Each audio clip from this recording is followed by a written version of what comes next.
For the first few hundred years of North American colonization, slavery looks quite a bit different than it does when we think about it in our heads. It often happened on the basis of religion, where people who weren't Catholic or Christian were enslaved until they converted, indigenous people, for example.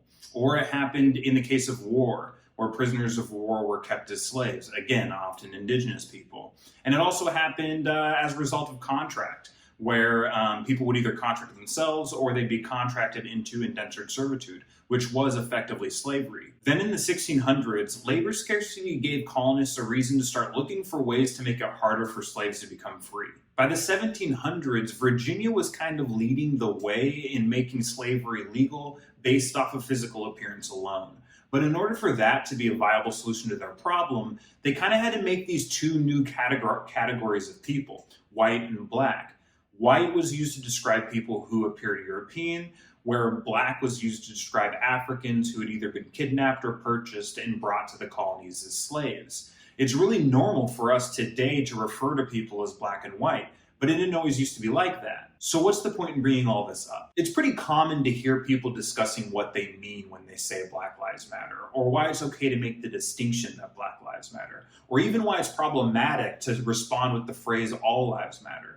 But I'm sort of curious about the question, why do Black lives really matter to America as a country? Not necessarily what do you mean when you say Black Lives Matter, but why do Black lives matter? Not only as a question of humanity, but as statecraft. So recently I was talking to one of my best friends who happens to be white, and I asked him how he feels about these protests. He told me that he was surprised by how little hope he has for the future of the country. He told me that he thinks we're broken. And that sort of surprised me. I feel almost the opposite.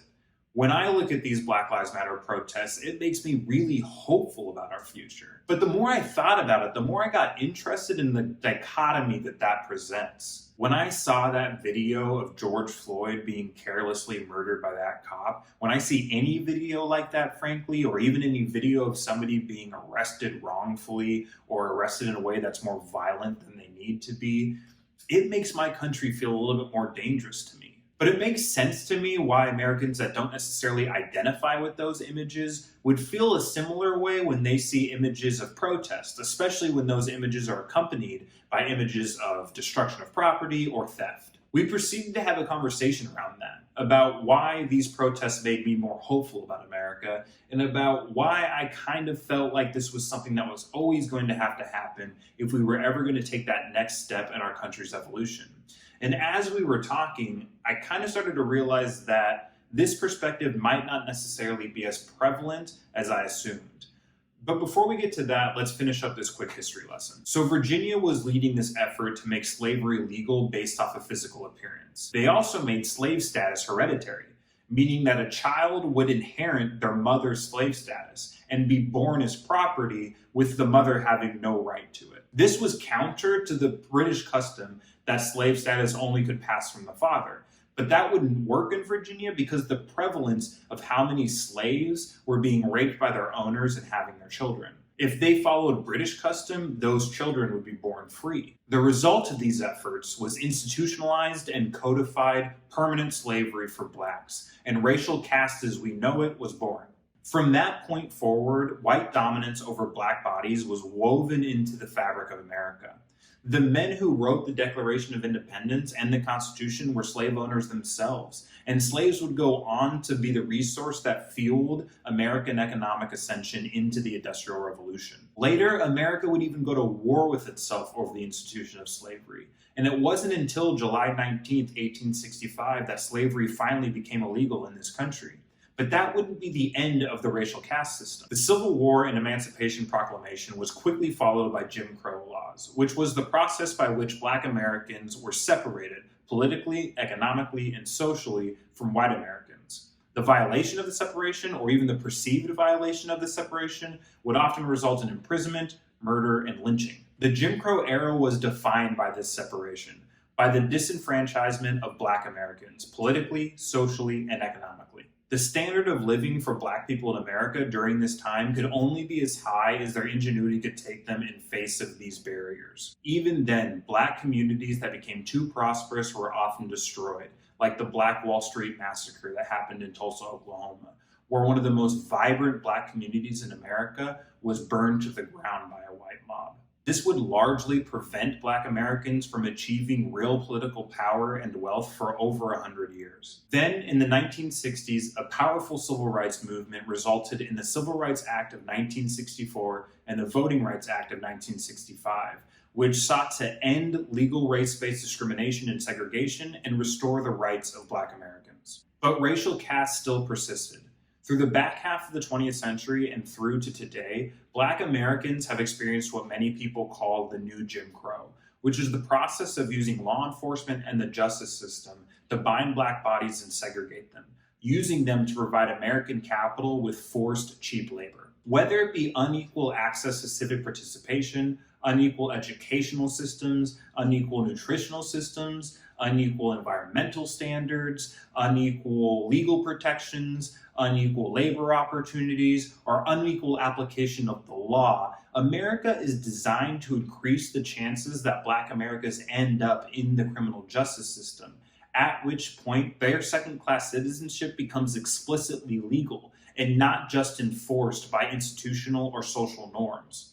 The story of America is also the story of persistent dominance and exploitation of Black bodies, looting from them their dignity, humanity, and wealth, and using it to build the American global empire that we live in today, all the while building social and legal frameworks that make it disproportionately difficult for Black Americans to pursue happiness. Frankly, I believe it's the success of Black Americans in spite of all these hurdles that have given them unparalleled cultural influence on the rest of America. And it's why Black culture is so often exported to the rest of the world. But that's a different topic for a different video. If you want to look at what American citizenship really means, you shouldn't look at the Constitution and you shouldn't look at the median American.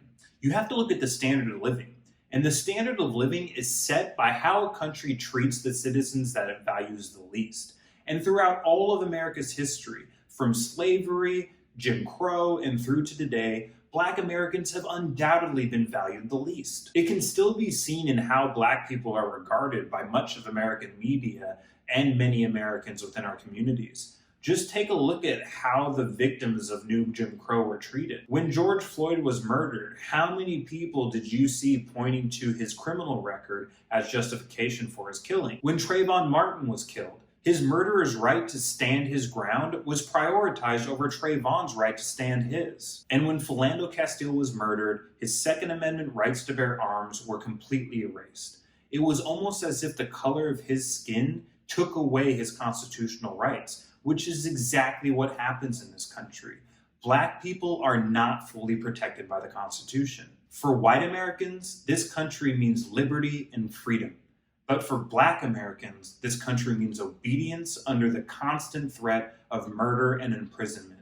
It always has. What we're seeing with these protests in the streets of America and all around the world is a refusal to accept this racial caste system. We like to think that we're the shining city on the hill, and I love that ambition.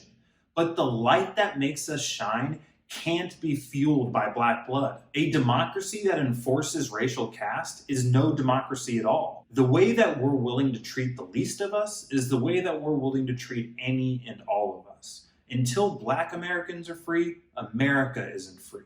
Until the idea that Thomas Jefferson, a slave owner himself, coded into the very DNA of America, that all people are created equal and have the right to life, liberty, and happiness, until that idea is a reality for Black people, we've failed the American experiment. Because Jefferson lied when he said that those were truths and that they're self-evident. They're not self-evident. They're claims that are contested. They must be fought for. We cannot fulfill the mandate set forth by the Constitution or the Declaration of Independence without restoring the lived experience for Black Americans. There are a lot of Western democracies that have achieved a really high standard of living, but none of them have the scale or diversity that America does. This is the path by which we prove that that can be done. If America's ever truly going to become that shining city on the hill, Black lives have to matter. Their full citizenship, their full constitutional protections must be guaranteed and inalienable. I really appreciate you staying till the end of the video, and I'd love to continue the conversation.